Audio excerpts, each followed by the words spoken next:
કોની સાથે લાગે છે? તો ઇઝ લાગે છે હી, શી અને ઇટ ની સાથે. હી, શી, ઇટ આ કયા સર્વનામો છે?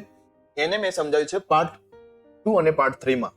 ઓકે, હી, શી નો ઉપયોગ થાય ત્યારે પાછળ ટુ બી નું રૂપ શું લાગે છે? ઇઝ. અહીંયા આપણે એનો ઉદાહરણ લખ્યા છે ગુજરાતીમાં અને એ ગુજરાતીને અંગ્રેજીમાં કરી અને નિયમો આપણે સમજીએ. જેમ સૌથી પહેલું લખેલું છે તે છોકરો ખુશ છે. જ્યારે છોકરાની વાત થાય ત્યારે હી નો ઉપયોગ થાય છે અને અહીંયા આપણે છોકરો તે બોલાય છે તો અહીંયા લખીશું હી. ઓકે, અને જ્યારે હી નો ઉપયોગ થાય તો ટુ બી નું રૂપ કયું લખાય છે? ઇઝ. તો અહીંયા થાય હી ઇઝ. તો અહીંયાથી તે અને છે નીકળી ગયો. ઓકે, આપણે પાછી શું છે? છોકરો ખુશ.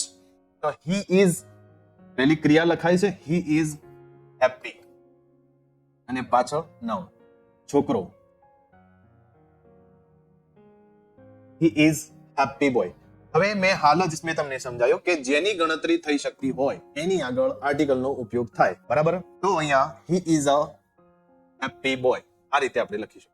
ઓકે, આને બીજી રીતે અહીંયા જ્યારે બે વસ્તુ ભેગી થાય છે, બે નિશાનીઓ છોકરો છે અને તે છે, જો તમે પાછળ બોય ના લખો તો પણ અહીંયા સર્વનામથી સમજમાં આવે કે આ છોકરાની વાત છે, માટે હી ઇઝ અ હેપી તે ખુશ છે એમ બી બોલી શકાય, તે છોકરો ખુશ છે એમ પણ લખી શકાય.